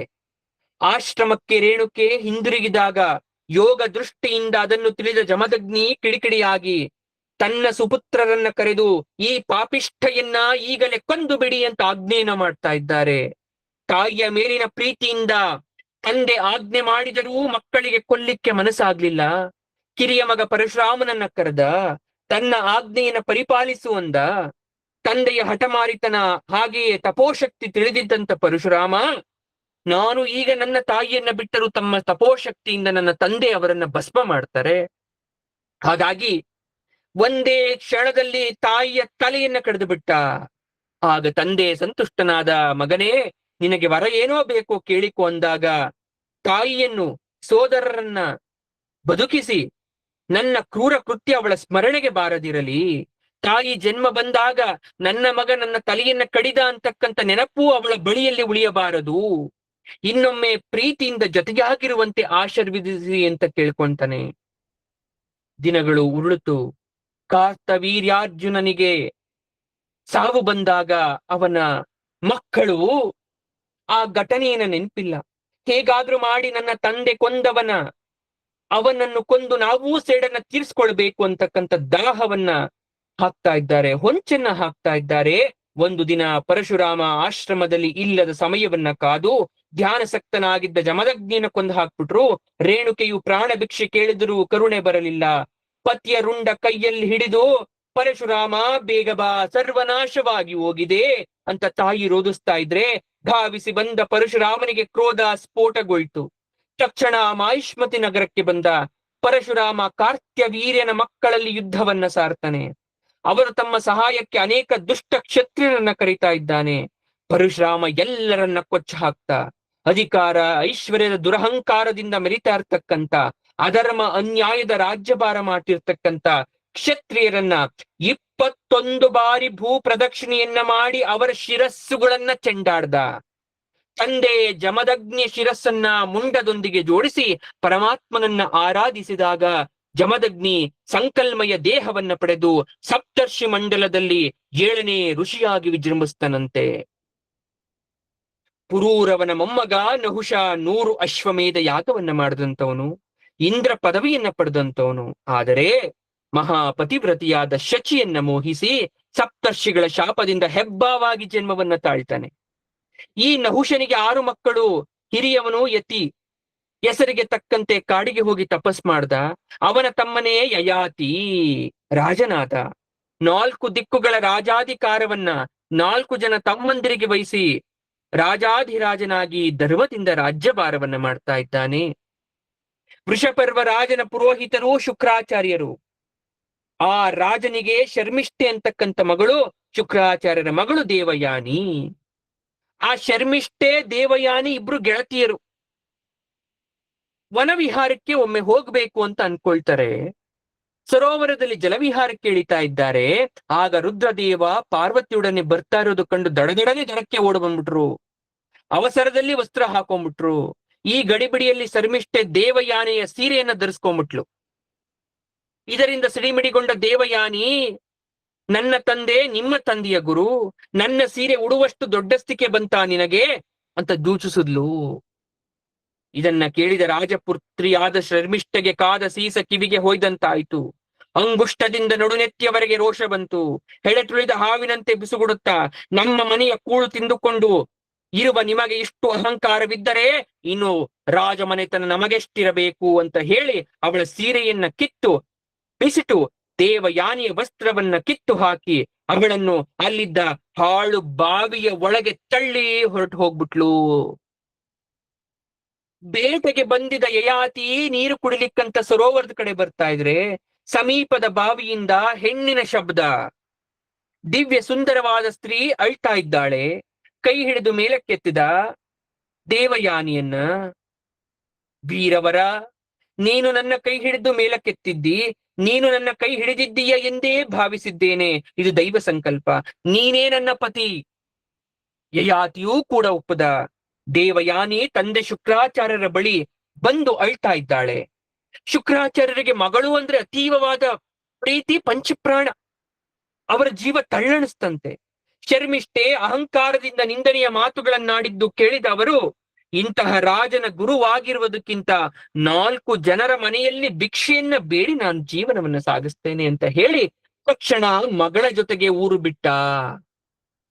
ರಾಜ ವೃಷಪರ್ವನಿಗೆ ಇದು ಗೊತ್ತಾಯ್ತು. ಅವರಲ್ಲಿಗೆ ಬಂದು ಕಾಲಿಗೆ ಬಿದ್ದು ಬೇಡ್ಕೊಳ್ತಾ ಇದ್ದಾನೆ, ಗುರುಗಳೇ, ನನ್ನ ಮಗಳ ಅಪಾರವಾದನ್ನ ಕ್ಷಮಿಸಿ ಮತ್ತೆ ಹಿಂದಿರುಗಿ ಬರುವಿರಾ? ಶುಕ್ರಾಚಾರ್ಯನ ಮನಸ್ಸು ರಾಜನ ದೈನ್ಯಕ್ಕೆ ಕರೆಕ್ತು. ಆದ್ರೆ ಒಂದು ಷರತ್ತು, ನನ್ನ ಮಗಳು ದೇವಯಾನಿ ನನ್ನ ಜೀವ, ಅವಳು ಒಪ್ಪಿದರೆ ನಾನು ಹಿಂತಿರುಗಿ ಬರುತ್ತೇನೆ, ಇಲ್ಲವಾದರೆ ನಾನು ಬರುವುದಿಲ್ಲ ಅನ್ನುವ ಮಾತನ್ನ ಹೇಳಿಬಿಟ್ರು. ಆಗ ಅವರು ಬಂದು ದೇವಯಾನಿ ಹತ್ರ ಪ್ರಾರ್ಥಿಸ್ತಾ ಇದ್ದಾರೆ, ಮಗಳೇ ದೇವಯಾನಿ, ನಾನು ನಿನ್ನನ್ನ ಬೇಡ್ತಾ ಇದ್ದೀನಿ, ದಯವಿಟ್ಟು ನೀನು ಒಪ್ಪಿಗೆಯನ್ನ ಸೂಚಿಸಿದರೆ ನಿನ್ನ ತಂದೆ ಬರುತ್ತಾರೆ. ಅದಕ್ಕೆ ಅವಳು ನಿಬಂಧನೆ ಆಗ್ತಾ ಇದ್ದಾಳೆ, ನಿನ್ನ ಮಗಳು ಶರ್ಮಿಷ್ಠೆ ನನ್ನ ದಾಸಿಯಾಗಿ ನಾನೆಲ್ಲಿದ್ದರೆ ಅಲ್ಲಿಗೆ ಬರಬೇಕು, ಹಾಗಾದರೆ ನಾನು ಬರುತ್ತೇನೆ ಅಂತ ಷರತ್ತು. ಶರ್ಮಿಷ್ಠೆಗೆ ವಿಚಾರ ಗೊತ್ತಾಯ್ತು. ಶುಕ್ರಾಚಾರ್ಯರ ಅನುಗ್ರಹ ಮಾರ್ಗದರ್ಶನವಿಲ್ಲದೆ ದಾನವ ಕುಲಕ್ಕೆ ಉಳಿಗಾಲವಿಲ್ಲ ಅಂತ ತಿಳಿತು. ಹಾಗಾಗಿ ಅವಳು ದಾಸಿ ಆಗ್ಲಿಕ್ಕೆ ಒಪ್ಪಿಗೆಯನ್ನ ಕೊಟ್ಲು. ದೇವಯಾನಿ ಯಯಾತಿಯರ ಮದುವೆ ಆಗ್ತಾ ಇದೆ. ಶುಕ್ರಾಚಾರ್ಯರು ಶರ್ಮಿಷ್ಠೆಯನ್ನು ಆತನಿಗೆ ವಿವಾಹ ಮಾಡಿಕೊಟ್ರು. ನೀನು ಶರ್ಮಿಷ್ಠೆಯೊಡನೆ ಎಂದು ರಮಿಸಬಾರದು ಅಂತ ನಿಬಂಧನೆ ಹಾಕ್ಬಿಟ್ರು. ಶರ್ಮಿಷ್ಠೆಗೂ ಮಕ್ಕಳ ಬಯಕೆ, ಯಾಕಂದ್ರೆ ದೇವಯಾನಿಗೆ 2 ಮಕ್ಕಳಾಗೋಯ್ತು. ಗೊಟ್ಟಾಗಿ ಯಯಾತಿಯ ಬಳಿ ಬಂದು ನನಗೂ ಮಕ್ಕಳು ಅಂತ ಕೇಳ್ಕೊಂಡ್ಲು. ಯಯಾತಿ ಸಮ್ಮತಿ ಕೊಟ್ಟ. ಶರ್ಮಿಷ್ಠೆಗೆ 3 ಮಕ್ಕಳಾಗೋಯ್ತು. ಈ ಘಟನೆಯನ್ನ ಕೇಳಿ ದೇವಯಾನಿಗೆ ಕೆರಳಿ ಸಿಂಹದಂತಾಗೋದ್ಲು, ಸ್ಫೋಟಿಸಿದ್ಲು. ತಂದೆ ಶುಕ್ರಾಚಾರ್ಯರ ಮನೆಗೆ ಬಂದು ಎಲ್ಲ ವಿಚಾರವನ್ನ ಹೇಳಿಬಿಟ್ಲು. ಎಲ್ಲಾ ಕಾಮುಕ, ನನ್ನ ಆದೇಶವನ್ನ ಉಲ್ಲಂಘಿಸುವಷ್ಟು ಕೊಬ್ಬು ಬಂತೆ ನಿನಗೆ, ಆ ಯೌವನದ ಕೊಬ್ಬು ಇಳಿಯುವಂತೆ ನಿನಗೆ ಮುಪ್ಪು ವೃದ್ಧಾಪ ಬಂದು ಅಡಗಿಕೊಳ್ಳಲಿ ಅಂತ ಶಾಪವನ್ನ ಕೊಟ್ಬಿಟ್ರು. ಯಯಾತಿ ಶುಕ್ರಾಚಾರ್ಯರ ಕಾಲಿಗೆ ಬಿದ್ದು ಬೇಡ್ಕೊಂಡ, ಗುರುಗಳೇ, ನಿಮ್ಮ ಮಗಳಲ್ಲಿ ನನಗೆ ಅಪಾರವಾದ ಪ್ರೇಮ, ಆ ನನ್ನ ಸುಖಕ್ಕೆ ಅಡ್ಡಿ ಮಾಡಬೇಡಿ. ಮಗು, ಇಟ್ಟ ಆಣೆ ಕೊಟ್ಟ ಶಾಪ ತಪ್ಪುವ ಹಾಗಿಲ್ಲ. ನಿನ್ನ ಮುಪ್ಪನ್ನ ಬೇರೆ ಯಾರಿಗಾದರೂ ಕೊಟ್ಟು ಅವರ ಯೌವನವನ್ನ ನೀನು ಸ್ವೀಕರಿಸಬಹುದು ಅಂತ ಹೇಳಿದ್ರು ಶುಕ್ರಾಚಾರ್ಯರು. ಯಯಾತಿ ಮಕ್ಕಳನ್ನ ಕೇಳ್ತಾನೆ, ಆದ್ರೆ ಮಕ್ಕಳು ಇಲ್ಲ, ನಾವು ವೃದ್ಧಾಪವನ್ನ ಸ್ವೀಕರಿಸ್ಲಿಕ್ಕೆ ಒಪ್ಪಲ್ಲ ಅಂದ್ಬಿಟ್ರು. ಕಡೆಯ ಮಗ ಪುರು ಮಾತ್ರ, ತಂದೆ, ನಿಮ್ಮ ಸುಖಕ್ಕಾಗಿ ನಾನು ಸರ್ವತ್ಯಾಗಕ್ಕೂ ಸಿದ್ಧ ಅಂತ ಮುಂದೆ ಬಂದ. ಯಯಾತಿ ಆ ವೃದ್ಧಾಪ್ಯವನ್ನ ತನ್ನ ಕಿರಿ ಮಗನಾದ ಪುರುವಿಗೆ ಕೊಟ್ಟು ಅವನ ಯೌವನವನ್ನ ಯಯಾತಿ ಪಡ್ಕೊಂಡಾಗ ತಾರುಣ್ಯ ಬಂತು. ಯಯಾತಿ 1000 ವರ್ಷಗಳ ಕಾಲ ವಿಷಯ ಸುಖಗಳಲ್ಲಿ ಮುಳುಗು ಹೋದ. ಇಂದ್ರಿಯಗಳನ್ನು ಸುಖಭೋಗದ ಕಡೆಗೆ ಹರಿಸಿದಾಗ ಅದರ ದಾಹ ಮತ್ತೆ ಮತ್ತೆ ಹೆಚ್ಚುತ್ತೆ ಹೊರತು ಮತ್ತೆ ಬೇಕು ಅನ್ನಲ್ಲ. ಬೆಂಕಿಗೆ ತುಪ್ಪ ಹಾಕಿದಷ್ಟು ಜ್ವಾಲೆ ಜ್ವಲಿಸುತ್ತೆ ಹೊರತು ಉಪಶಮನವಾಗಲ್ಲ. ಹಾಗೆ ವಿಷಯಗಳತ್ತ ಮನಸ್ಸು ಹೋದಷ್ಟೂ ಬಯಕೆಗಳು ಹೆಚ್ಚೆಚ್ಚಾಗ್ತಾ ಹೋಗುತ್ತೆ. ಕಡೆಗೊಂದು ದಿನ ಯಯಾತಿಗೆ ವಿವೇಕ ಹುಟ್ಟಂತೆ, ಪಶ್ಚಾತ್ತಾಪದಿಂದ ದಗ್ಧನಾದಂತೆ, ಕಿರಿಯ ಮಗನ ಯೌವನ ಹಿಂದಿರುಗಿಸದಂತೆ, ವೃದ್ಧಾಪ್ಯವನ್ನ ಮತ್ತೆ ಸ್ವೀಕರಿಸದಂತೆ, ತನ್ನ ರಾಜ್ಯವನ್ನೆಲ್ಲ ಕಿರಿಯ ಮಗನಿಗೆ ಕೊಟ್ಟು ಉಳಿದವರು ಅವನ ಅಧೀನದಲ್ಲಿ ಇರುವಂತೆ ಆಜ್ಞೆಯನ್ನ ಮಾಡಿ ತಪಸ್ಸಿಗಾಗಿ ಕಾಡಿಗೆ ಹೊರಟೋದ. ಯಯಾತಿಯ ನಂತರ ಪುರುವಂಶದಲ್ಲಿ ಅನೇಕ ರಾಜರ್ಷಿಗಳು ಬ್ರಹ್ಮರ್ಷಿಗಳು ಬಂದ್ರು. ಅವರಲ್ಲಿ ದುಷ್ಯಂತ, ಅವನು ಬೇಟೆಯಾಡ್ಲಿಕ್ಕೆ ಕಣ್ವ ಋಷಿಗಳ ಆಶ್ರಮಕ್ಕೆ ಬಂದ. ಅಲ್ಲಿ ಮೋಹಿನಿಯಂತಹ ರೂಪಸಿ ಕಣ್ಣಿಗೆ ಬಿದ್ಲು. ಮೊದಲ ನೋಟದಲ್ಲಿಯೇ ಅವನಿಗೆ ಮೋಹ ಹುಟ್ಟಿತು. ನೀನು ಯಾರು, ಎಲ್ಲಿರುವವಳು, ಈ ಅಡವಿಯಲ್ಲಿ ಒಬ್ಬಳೇ ಇದ್ದೀಯಾ, ಯಾವ ರಾಜಕುಮಾರಿಯಮ್ಮ ನೀನು ಅಂತ ಕೇಳಿದಾಗ, ನಾನು ವಿಶ್ವಾಮಿತ್ರ ಮೇನಕಿಯರ ಮಗಳು, ನನ್ನ ಹೆಸರು ಶಕುಂತಲ, ನನ್ನನ್ನು ಕಣ್ವ ಋಷಿಗಳು ಸಾಕುತ್ತಿದ್ದಾರೆ ಅಂತ. ಇಬ್ಬರು ಪ್ರೀತಿ ಮಾಡಿದ್ರು, ಗಾಂಧರ್ವ ವಿವಾಹವನ್ನ ಮಾಡಿಕೊಂಡ್ರು. ಕೆಲ ದಿನಗಳ ನಂತರ ದುಷ್ಯಂತ ರಾಜಧಾನಿಗೆ ಹಿಂದಿರುಗಿದ. ಆಶ್ರಮದಲ್ಲೇ ಶಕುಂತಲೆ ಗರ್ಭಿಣಿಯಾದ್ಲು. ಒಂದು ತೇಜಸ್ವಿ ಮಗುವಾಯ್ತು. ಬಾಲ್ಯದಲ್ಲಿಯೇ ತೇಜಸ್ವಿ, ಸಿಂಹದ ಮರಿಯೊಡನೆ ಆಡ್ತಾ ಇದ್ದಂತೆ. ಕೆಲ ಕಾಲವಾದ ಮೇಲೆ ಬಾಲಕನನ್ನ ಕರೆದುಕೊಂಡು ಗಂಡನ ಬಳಿಗೆ ಬಂದ್ಲು. ಆದರೆ ಅವನಿಗೆ ಅವಳ ಗುರುತು ಮರೆತು ಹೋಗಿತ್ತು. ಆಗ ಆಕಾಶವಾಣಿ ಆಯ್ತಂತೆ, ಈ ಬಾಲಕ ನಿನ್ನ ಮಗ, ಇವಳು ನಿನ್ನ ಮಡದಿ, ಸ್ವೀಕರಿಸು ಭರಿಸು ಅಂತ. ಭರಿಸು ಎಂದಿದ್ದರಿಂದ ಮಗ ಭರತ ಆದ. ಭರತ ಮುಂದೆ ಅಶ್ವಮೇಧ ಯಾಗವನ್ನ ಮಾಡಿ ಮಹಾ ಕೀರ್ತಿವಂತನಾದ. ಪುರುವಂಶದ ಪರಂಪರೆಯಲ್ಲಿ ರತೀದೇವಿ ಎಂಬಂತ ರಾಜ ಕೂಡ ಬಂದ. ಕೊಡುಗೈ ದೊರೆ. ಅವನ್ ಯಾರು ಕೊಟ್ರು ಅವರೆಲ್ಲ ಶ್ರೀಮಂತರಾಗ್ತಾ ಇದ್ರು. ಆದ್ರೆ ಅವನ್ ದಟ್ಟ ದರಿದ್ರನಾದ. ತೃಪ್ತಿ ಇದ್ದಿದ್ದರಿಂದ ಬಡತನ ಅವನ್ಗೇನ್ ಭಾರ ಅನಿಸ್ಲಿಲ್ಲ. ಒಮ್ಮೆ ಕ್ಷಾಮಾಡಾಮರ ಬಂತು. ಇಡೀ ಕುಟುಂಬಕ್ಕೆ 48 ದಿನಗಳವರೆಗೆ ಅನ್ನ, ಆಹಾರ, ನೀರು ಕೂಡ ದೊರಕಲಿಲ್ಲ. 49ನೇ ದಿನ ದೇವರ ದಯದಿಂದ ಸ್ವಲ್ಪ ಅನ್ನ ಸಿಕ್ತಂತೆ. ರಂತಿದೇವ ದೇವರ ಪೂಜೆ ಮುಗಿಸಿ ಮಡದಿ ಮಕ್ಕಳ ಜೊತೆ ಊಟಕ್ಕೆ ಕೂತಾದ. ಇನ್ನೇನು ತುತ್ತನ್ನೆತ್ತಿ ಬಾಯಿಗಿಡಬೇಕು, ಅಷ್ಟರಲ್ಲೇ ಒಬ್ಬ ಅತಿಥಿ ಬಂದ. ರತಿ ದೇವನಿಗೆ ಅತಿಥಿ ದೇವೋ ಭವ. ಹಾಗಾಗಿ ಅವನನ್ನ ಸತ್ಕರಿಸಿ ತನ್ನ ಪಾಲಿನ ಆಹಾರವನ್ನ ಕೊಟ್ಟು ಕಳಿಸ್ತಾ, ಉಳಿದಿದ್ದರಲ್ಲಿ ಎಲ್ಲರೂ ಹಂಚ್ಕೊಂಡು ಊಟಕ್ಕೆ ಕೊಡ್ಬೇಕು ಅಂತ. ಅದೇ ಕ್ಷಣ ಭಿಕ್ಷುಕನೊಬ್ಬ ಅವನ ಮನೆ ಬಾಗಿಲಿಗೆ ಬಂದು, ಅಮ್ಮ, ಊಟವಿಲ್ಲದೆ ಒದ್ದಾಡ್ತಾ ಇದ್ದೇನೆ, ಏನಾದರೂ ಕೊಟ್ಟು ಬಿಡಿ ಅಂತ ಕೇಳ್ದ. ಅವನಿಗೂ ಕೊಟ್ಟು ಕಳಿಸಿದ್ರಂತೆ. ಇನ್ನು ಸ್ವಲ್ಪ ಉಳಿತಂತೆ. ಇನ್ನೇನು ಊಟ ಮಾಡ್ಬೇಕು ಅಂದಾಗ 4 ನಾಯಿಗಳು ಬಂತಂತೆ. ಹಸಿವೆಯಿಂದ ಪ್ರಾಣ ಹೋಗ್ತಾ ಇದೆ ಅಂತ ಕೇಳ್ಕೊಂಡಾಗ ನಾಯಿಗಳಿಗೂ ಅನ್ನವನ್ನ ಹಾಕಿ ಪುಣ್ಯ ಕಟ್ಕೊಳ್ಳಿ ಎಂದಾಗ ರಂತಿದೇವನ ಕರುಳು ಕರಗ್ತಂತೆ. ಕೃಷ್ಣಾರ್ಪಣ ಅಂತ ಕೈ ಮುಗಿದ್ನಂತೆ. ಎಲ್ಲವೂ ಖಾಲಿಯಾಯ್ತು. 48 ದಿವಸ ತಿಂದಿಲ್ಲ. 49ನೇ ದಿವಸವೂ ಕೂಡ ಏನೂ ಇಲ್ಲ. ಮನೆಯಲ್ಲಿ ಉಳಿದಿದ್ದು ಜಲ ಮಾತ್ರ, ನೀರು ಮಾತ್ರ. ಅದನ್ನಾದರೂ ಕುಡಿದು ಜೀವ ಉಳಿಸಿಕೊಳ್ಳೋಣ ಅನ್ನೋಷ್ಟರಲ್ಲಿ ಹೀನಾಯ ಸ್ಥಿತಿಯಲ್ಲಿದ್ದ ಶ್ವಪಚನೊಬ್ಬ ಬಂದು, ಅಪ್ಪ, ಪ್ರಾಣ ಹೋಗ್ತಾ ಇದೆ, ನೀರಿದ್ರೆ ಕೊಡಬಾರ್ದೇ ಅನ್ನಂತೆ. ರತಿದೇವ ನೀರಿನ ಪಾತ್ರೆಯನ್ನು ಹಿಡಿದು ಓಡೋಡಿ ಬಂದವನಿಗೆ ಕುಡಿಸ್ತಾ. ಇಷ್ಟಾದ್ರೂ ಒಂದಿಷ್ಟು ಬೀಗಲಿಲ್ಲ, ದುಃಖ ಪಡಲಿಲ್ಲ. ಸಿರಿತನ, ಬಡತನ, ದೊಡ್ಡಸ್ತಿಕೆ ಏನೂ ಬೇಡ. ಎಲ್ಲ ಜನರ ದುಃಖವೂ ನನ್ನೊಬ್ಬನಿಗೆ ಒದಗಿ ಬರಲಿ, ಎಲ್ಲರೂ ನಿರ್ದುಃಖಿಗಳಾಗಿರಲಿ. ಹಸಿದ ಜನರಿಗೆ ಅನ್ನ ನೀರು ಕೊಟ್ಟರೆ ನಮ್ಮ ಹಸಿವು ಬಾಯಾರಿಕೆ ಇಂಗುತ್ತದೆ. ಈಶ್ವರ ತೃಪ್ತನಾದರೆ ನಾವು ಕೂಡ ತೃಪ್ತಿ. ಆ ತೃಪ್ತನಾದ ಶ್ವಪಚನತ್ತ ರತಿದೇವ ನೋಡ್ತಾನೆ, ಅವನೇ ಸಾಕ್ಷಾತ್ ಪರಮಾತ್ಮ. ದೇವತೆಗಳೇ ಬಂದು ರತಿದೇವನ ಸತ್ವ ಪರೀಕ್ಷೆ ಮಾಡ್ತಾ ಇದ್ರು. ಅವನ ಸತ್ಯ ದೇವತೆಗಳ ಸತ್ಯವನ್ನ ಮೀರ್ತಿತ್ತು. ಆತ ಮೋಕ್ಷಗತಿ ಪಡೆಯುವಂತೆ ದೇವತೆಗಳು ಅನುಗ್ರಹಿಸ್ತಾ ಇದ್ದಾರೆ. ಈ ರೀತಿಯಾಗಿ ಶುಕ್ರಾಚಾರ್ಯರು ಪರೀಕ್ಷಿತ ಮಹಾರಾಜನಿಗೆ ಭಾಗವತವನ್ನ ಮುಂದುವರಿಸ್ತಾ ಇದ್ದಾರೆ. ಯಯಾತಿ ರಾಜನ ಪರಂಪರೆಯಲ್ಲಿ ಬಂದವನೇ ಶಂತನು ಮಹಾರಾಜ. ಈ ಶಂತನು ತನ್ನ ಕೈಯಿಂದ ಒಮ್ಮೆ ಸ್ಪರ್ಶ ಮಾಡಿದ್ರೆ ಸಾಕು, ವೃದ್ಧರೂ ಸಹ ಯುವಕರಾಗ್ತಾರಂತೆ, ಶತಾಯುಷಿಗಳಾಗ್ತಾರಂತೆ, ಶಾಂತರಾಗ್ತಾ ಇದ್ರಂತೆ. ಬ್ರಹ್ಮನ ಶಾಪದಿಂದ ಮನುಷ್ಯ ರೂಪದಲ್ಲಿ ಬಂದಿದ್ದ ಗಂಗೆಯನ್ನ ಈ ಶಂತನು ಮದುವೆಯಾದ. ಇವರ ಮಗನೇ ದೇವವ್ರತ. ಇವನು ಭೀಷಣ ಪ್ರತಿಜ್ಞೆಗಾಗಿ ಖ್ಯಾತನಾಗಿರೋದ್ರಿಂದ ಭೀಷ್ಮಾಂತ ವಿಖ್ಯಾತನಾದ. ಶಂತನುವಿಗೆ ಯೋಜನ ಗಂಧಿಯಲ್ಲಿ ಚಿತ್ರಾಂಗದ, ವಿಚಿತ್ರವೀರ್ಯ ಅಂತಕ್ಕಂಥ ಮಕ್ಕಳಾದರು. ಅಜನ್ಮ ಬ್ರಹ್ಮಚರ್ಯ ವ್ರತ ಸ್ವೀಕರಿಸಿರೋದ್ರಿಂದ ಭೀಷ್ಮ ಅಂಬಿಕೆ ಅಂಬಾಲಿಕೆಯರನ್ನು ತಂದು ವಿಚಿತ್ರವೀರ್ಯನಿಗೆ ಲಗ್ನ ಮಾಡಿಸಿದ್ರೆ ಕ್ಷಯರೋಗದಿಂದ ವಿಚಿತ್ರವೀರ್ಯ ಸತ್ತೋದ, ಮಕ್ಕಳಾಗ್ಲಿಲ್ಲ. ಆಗ ವ್ಯಾಸ ಮಹರ್ಷಿ ತನ್ನ ತಾಯಿ ಸತ್ಯವತಿಯ ಅಪೇಕ್ಷೆಯಂತೆ ತನ್ನ ಯೋಗ ಶಕ್ತಿಯಿಂದ ನಿಯೋಗ ಪದ್ಧತಿಯಲ್ಲಿ ಅಂಬಿಕೆಯನ್ನು ಅನುಗ್ರಹಿಸಿ ಧೃತರಾಷ್ಟ್ರ ಅಂತಕ್ಕಂಥ ಮಗನನ್ನ, ಅಂಬಾಲಿಕೆಯನ್ನು ಅನುಗ್ರಹಿಸಿ ಪಾಂಡು ಅಂತಕ್ಕಂಥ ಮಗನನ್ನ ಪಡೆದ್ರು. ಮತ್ತೊಬ್ಬ ದಾಸಿಯನ್ನು ಅನುಗ್ರಹಿಸಿರೋದ್ರಿಂದ ವಿದುರ ಅಂತಕ್ಕಂಥ ಮಗನನ್ನ ಪಡೆದ್ರು. ಧೃತರಾಷ್ಟ್ರ ಹುಟ್ಟು ಕುರುಡ, ಅವನ ಮಕ್ಕಳೇ ಕೌರವರು, ಪಾಂಡುವಿನ ಮಕ್ಕಳೇ ಧರ್ಮರಾಜಾದಿ ಪಾಂಡವರು. ಯಾದವರಲ್ಲಿ ಅಂಧಕ ಅಂತಕ್ಕಂಥ ರಾಜನಿದ್ದ, ಅವನ ಮಗ ಆಹುಕ. ಅವನ ಮಕ್ಕಳು ದೇವಕ, ಉಗ್ರಸೇನ. ದೇವಕನ ಮಗಳೇ ದೇವಕಿ. ಅವಳಿಗೆ ವಸುದೇವನೊಡನೆ ವಿವಾಹವಾಯಿತು. ಈ ವಸುದೇವ ದೇವಕಿಯರ ಮಗನೇ ಶ್ರೀಕೃಷ್ಣ. ಅಧರ್ಮ ವ್ಯಾಪಿಸಿ ಭೂಭಾರ ಹೆಚ್ಚಾದಾಗ ಪೂರ್ಣಾವತಾರವಾದ ಕೃಷ್ಣ ಜನ್ಮವಾಗಿ ಭಗವಂತ ಅವತರಿಸ್ತ. ಅವನು ಸುಂದರವಾಗಿದ್ದ, ಮೋಹಕವಾಗಿದ್ದ, ಗಂಭೀರನಾಗಿದ್ದ, ಮಹಿಮ ಪುರುಷನಾಗಿದ್ದ ಅಂತ ಕೃಷ್ಣನ ವಿಚಾರವನ್ನ ಹೇಳ್ತಾ ಇದ್ದಾರೆ ಶುಕ ಮಹಾಮುನಿಗಳು. ಅಷ್ಟರಲ್ಲೇ ಕಣ್ಣು ಮಂಜಾಗೋಯ್ತು. ನಿಮ್ಮ ಹಾಗೆ ಯಾರ್ಗೆ? ಪರೀಕ್ಷಿತ ಮಹಾರಾಜನಿಗೆ.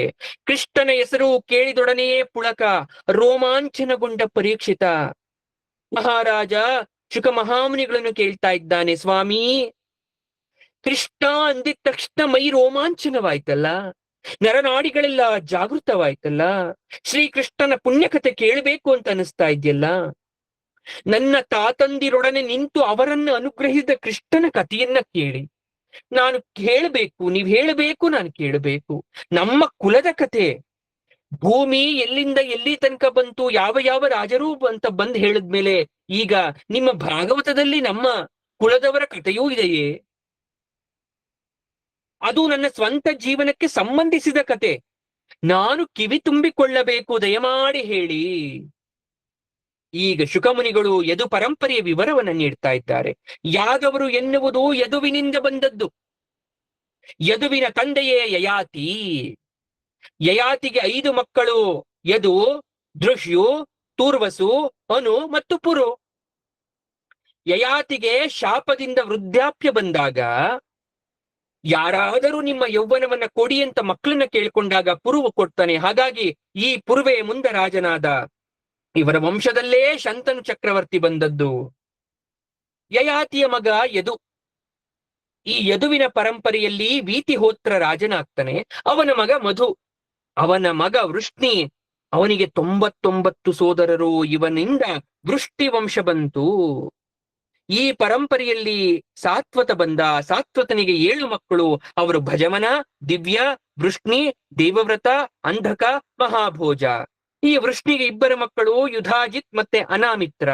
ಯುಧಾಜಿತನ ಮಗ ಸಿನಿ, ಸಿನಿಯ ಮಗ ಸಾತ್ಯಕ, ಸಾತ್ಯಕನ ಮಗನೇ ಯುಯುಧಾನ್ ಅಥವಾ ಸಾತ್ಯಕಿ. ಯುಧಾಜಿತ್ನ ಸೋದರ ಅನಾಮಿತ್ರ, ಅವನ ಮಗ ನಿರ್ಮಾಣ. ನಿರ್ಮಾಣನ ಮಕ್ಕಳೇ ಸತ್ಯಜಿತ್ ಹಾಗೂ ಪ್ರಸೇಣ. ಈ ಸತ್ಯಜಿತು ಮತ್ತು ಪ್ರಸೇಣನ ಕತೆ ನೀವು ಕೇಳಿರ್ಬೋದು. ವಿನಾಯಕ ಚೌತಿಯಲ್ಲಿ ನಾವು ಸತ್ರಾಜಿತನ ಕತೆ, ಶಮಂತಕ ಮಣಿ ಕತೆ ಹೇಳಿದಾಗ ಬರುತ್ತೆ. ಆ ಸತ್ಯಜಿತು, ಪ್ರಸೇಣ. ಅಂಧಕ ಯಾದವರ ಇನ್ನೊಬ್ಬ ರಾಜ. ಇವನ ಪರಂಪರೆಯವನು ಆಹುಕ. ಆಹುಕನ ಮಕ್ಕಳು ದೇವಕ ಹಾಗೂ ಉಗ್ರಸೇನ.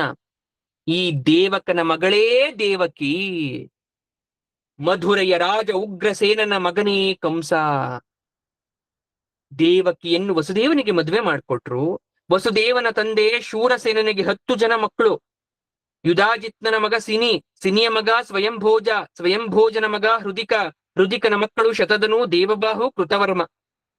ಈ ದೇವಕಿ ವಸುದೇವರ ವಿವಾಹ ವೈಭವ ವಿಜೃಂಭಣೆಯಿಂದ ಮಾಡ್ಕೊಡ್ತಾ ಇದ್ದಾರೆ.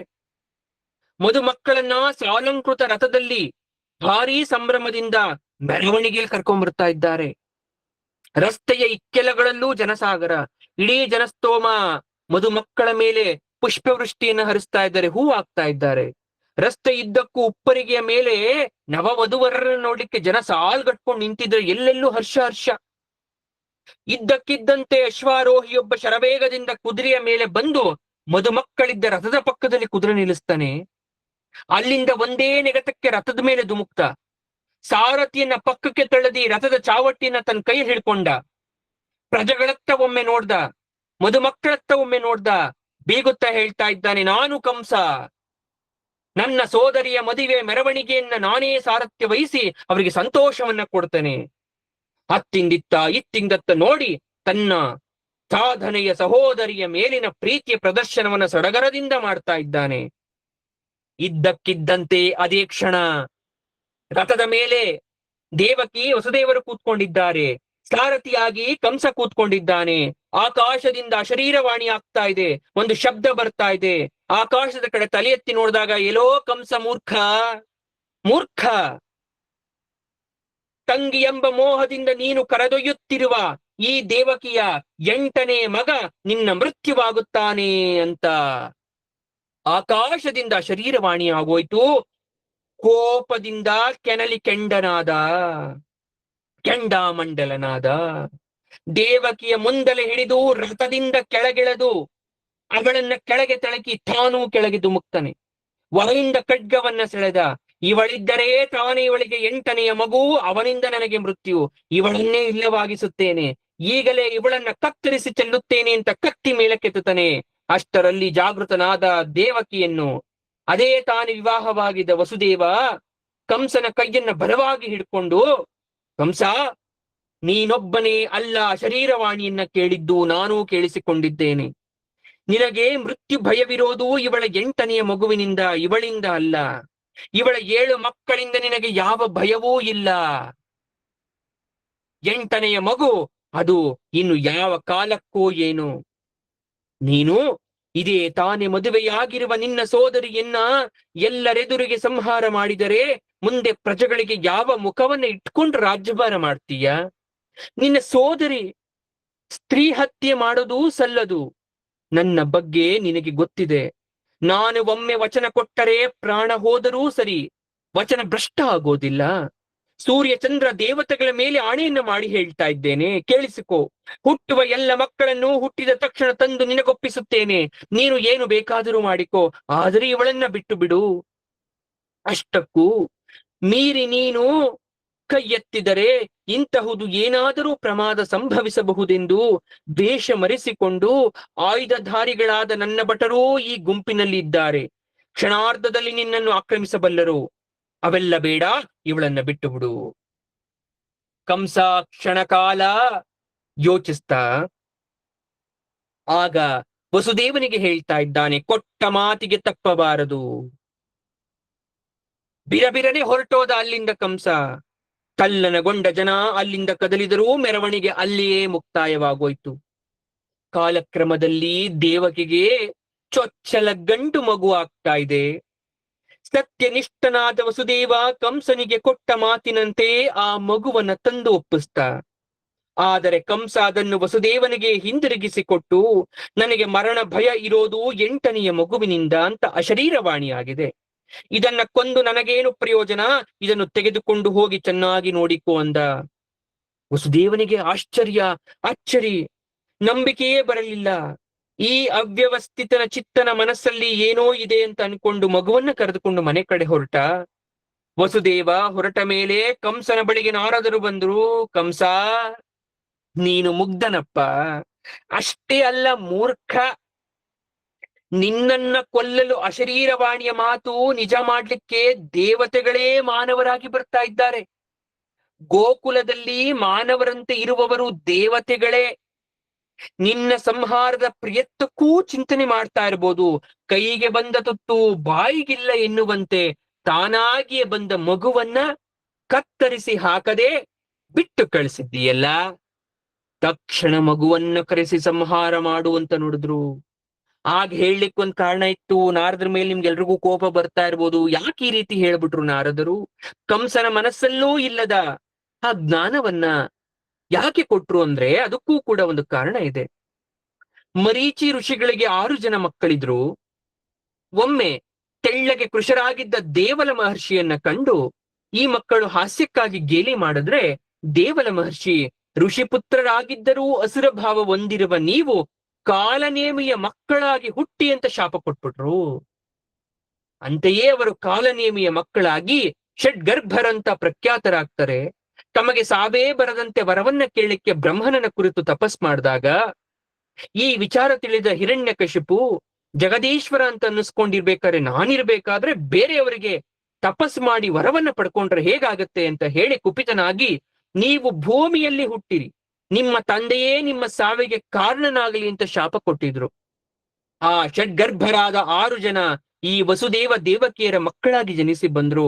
ಆ ಶಾಪ ಈ 6 ಜನಕ್ಕೆ ವರವಾಗುವಂತೆ ಅವರು ಶಾಪದ ನಿಮಿತ್ತ ಭೂಮಿಗೆ ಬರಬೇಕಾಯ್ತು. ಬಂದ ತಕ್ಷಣ ತಂದೆಯೇ ನಿಮಿತ್ತವಾಗಿ ಇಲ್ಲಿಂದ ದೇಹವನ್ನ ಕಳ್ಕೊಂಡು ಹಿಂತಿರುಗ್ಬೇಕಾಗಿರುತ್ತೆ. ಈ ವ್ಯವಸ್ಥೆಗೆ ನಾರದರು ಕಂಸನಿಗೆ ಪ್ರೇರಣೆ ನೀಡಿದ್ರು. ಕಂಸ ಈಗ ನಿರ್ದಾಕ್ಷಿಣ್ಯವಾಗಿ ಮಗುವನ್ನ ಕರೆಸಿ ಸಂಹಾರ ಮಾಡ್ದ. ಮುಂದೆ 6 ಜನ ಮಕ್ಕಳು ದೇವಕಿಯಲ್ಲಿ ಜನಿಸಿದ್ರು. ಕಂಸ ನಿಷ್ಕರುಣೆಯಿಂದ 6 ಜನರ ಸಂಹಾರ ಮಾಡಿಬಿಟ್ಟ. ಈ 6 ಜನರನ್ನ ಸಂಹಾರ ಮಾಡಿದ್ಮೇಲೆ 7ನೆಯ ಮಗು 8ನೆಯ ಮಗು ಯಾವ ರೀತಿ ಜನಿಸಿದ್ರು, ಮುಂದೆ ಯೋಗಮಾಯಿ ಅಂತಕ್ಕಂಥದ್ದು ಏನೆಲ್ಲ ಆಯ್ತು, ಈ ಕೃಷ್ಣನ ಜನನ ಅಂತಕ್ಕಂಥ ಕತೆ ಭಾಗವತದಲ್ಲಿ ಬಹಳ ಸುಂದರವಾಗಿ ಬರ್ತದೆ. ಕೃಷ್ಣನ ಬಗ್ಗೆ ವರ್ಣಿಸ್ತಾರೆ. ಹಾಗಾದ್ರೆ ಕೃಷ್ಣನ ಬಗ್ಗೆ ನಾವು ಹಲವಾರು ಬಾರಿ ಕೇಳಿದ್ದೀವಿ, ಪರಮಾತ್ಮನನ್ನ ಕೊಂಡಾಡಿದ್ದೀವಿ, ಅವನ ನಾಮಸ್ಮರಣೆ ಮಾಡಿದ್ದೀವಿ. ಆದ್ರೆ ಭಾಗವತದಲ್ಲಿ ಯಾವ ರೀತಿ ಕೃಷ್ಣನ ಬಗ್ಗೆ ಹೇಳಿದ್ದಾರೆ ಅಂತಕ್ಕಂಥ ಸಂಪೂರ್ಣವಾದ ಸ್ವಾರಸ್ಯಕರ ವಿಚಾರಗಳನ್ನ ನಾವು ಮುಂದಿನ ತರಗತಿಗಳಲ್ಲಿ ತಿಳ್ಕೊಳ್ತಾ ಹೋಗೋಣ ಅಂತ ಹೇಳಿ, ಆ ಕೃಷ್ಣ ಪರಮಾತ್ಮ ಇವತ್ತು ಬಂದಿದ್ದಾನೆ ನಮ್ಮ ಭಾಗವತಕ್ಕೆ. ವಿಶೇಷವಾಗಿ ಸೋಮವಾರ, ಅಧಿಕ ಮಾಸ, ಪುರುಷೋತ್ತಮ ಮಾಸ, ಅಮಾವಾಸ್ಯೆ. ಹಾಗಾಗಿ ಅವನಿಗೆ ಎಲ್ಲವೂ ತಿಳಿದಿದೆ. ಸಮಯಕ್ಕೆ ಸರಿಯಾಗಿ ಬಂದ ನಮ್ಮ ಬಳಿಗೆ, ಸಮಯಕ್ಕೆ ಸರಿಯಾಗಿ ಬಂದಂತಹ ಪರಮಾತ್ಮನಿಗೆ ನಾವು ಮನಸ್ಸಲ್ಲಿ ಸ್ಮರಿಸ್ತಾ, ಬಾಯಲ್ಲಿ ಆತನ ಹೆಸರನ್ನ ಹೇಳ್ತಾ ಸರ್ವಂ ಶ್ರೀ ಕೃಷ್ಣಾರ್ಪಣಮಸ್ತು ಅಂತ ಹೇಳಿ, ಭಾಗವತದಲ್ಲಿ ಪರಮಾತ್ಮ ಬಂದಿರೋದ್ರಿಂದ ಸರ್ವಂ ಶ್ರೀ ಭಾಗವತ ಪಾದಾರ್ಪಣಮಸ್ತು ಅಂತ ಹೇಳಿ ನಾವು ಇಂದಿನ ತರಗತಿಗೆ ಮುಕ್ತಾಯವನ್ನ ಮಾಡೋಣ. ಎಲ್ಲ ಭಕ್ತ ಕೋಟಿ ಜನಗಳಿಗೆ ಶುಭಮಸ್ತು, ಶುಭಮಸ್ತು, ಶುಭಮಸ್ತು.